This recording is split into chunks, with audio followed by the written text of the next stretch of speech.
कधी विचार केलाय की ज्या व्यक्तीने आपल्यावर सगळ्यात जास्त विश्वास ठेवायला हवा तीच व्यक्ती जर आपल्या चारित्र्यावर शंका घेऊ लागली तर? आजची आपली कहाणी पौराणिक जातकातली अशाच एका विचित्र विलक्षण परीक्षेबद्दल आहे. ही गोष्ट फक्त सद्गुणांची नाहीये, तर ती आपल्याला विचार करायला लावते की विश्वास म्हणजे काय आणि चारित्र्याची खरी कसोटी नेमकी कुठे लागते.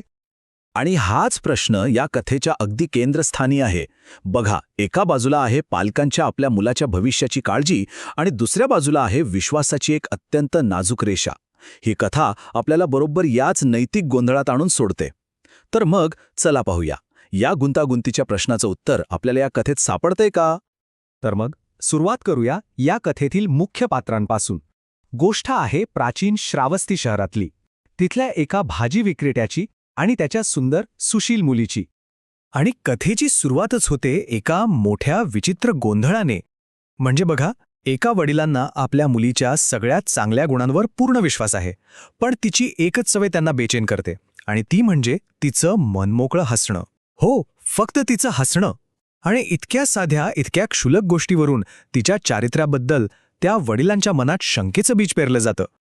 आणि मग काय, ते एक निर्णय घेतात.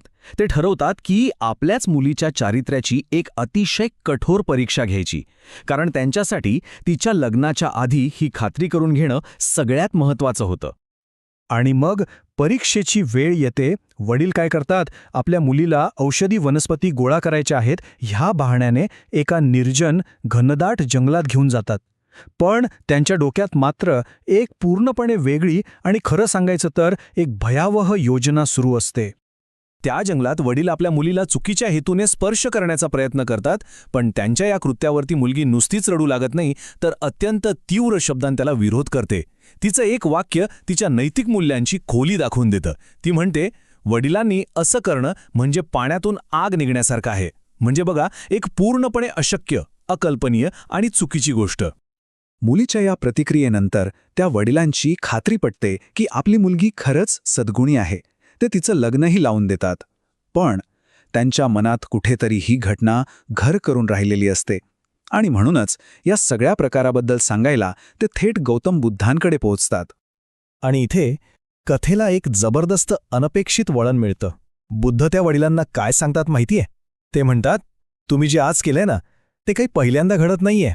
ही तर फक्त एका जुन्या कथेची पुनरावृत्ती आहे. आता आपण वर्तमानातून थेट भूतकाळात जाणार आहोत. म्हणजे एका कथेतून दुसऱ्या कथेत. बुद्ध त्या भाजी विक्रेत्यासमोर त्याच्या आणि त्याच्या मुलीच्या पूर्वजन्माचं एक मोठं रहस्य उलगडून सांगतात.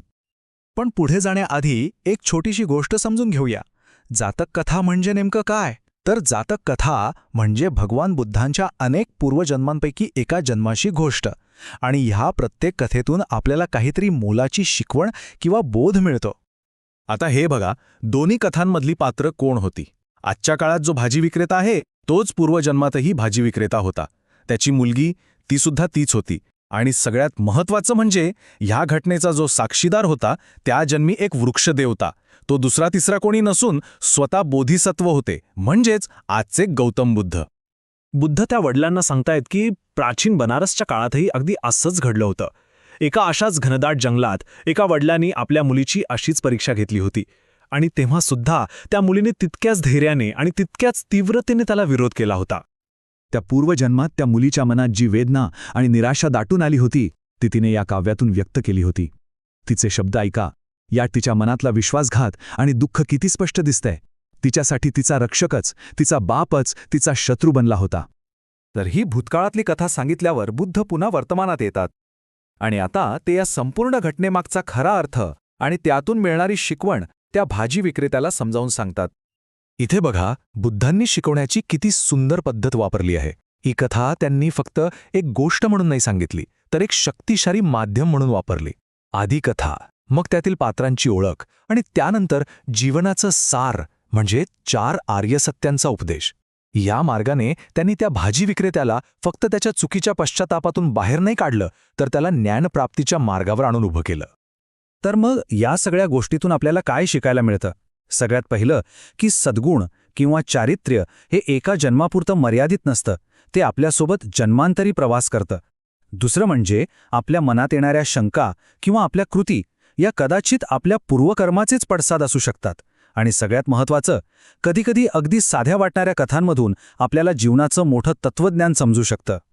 आणि जाता जाता एक प्रश्न आपल्या सगळ्यांसाठी. ज्याप्रमाणे या भाजी विक्रेत्याला एका कथेने योग्य मार्ग दाखवला, तशा आपल्या आयुष्यात अशा कोणत्या कथा आहेत ज्यांनी आपल्या चांगल्या वाईटाच्या कल्पनांना, आपल्या मूल्यांना आकार दिला आहे? यावर नक्कीच विचार करायला हवा.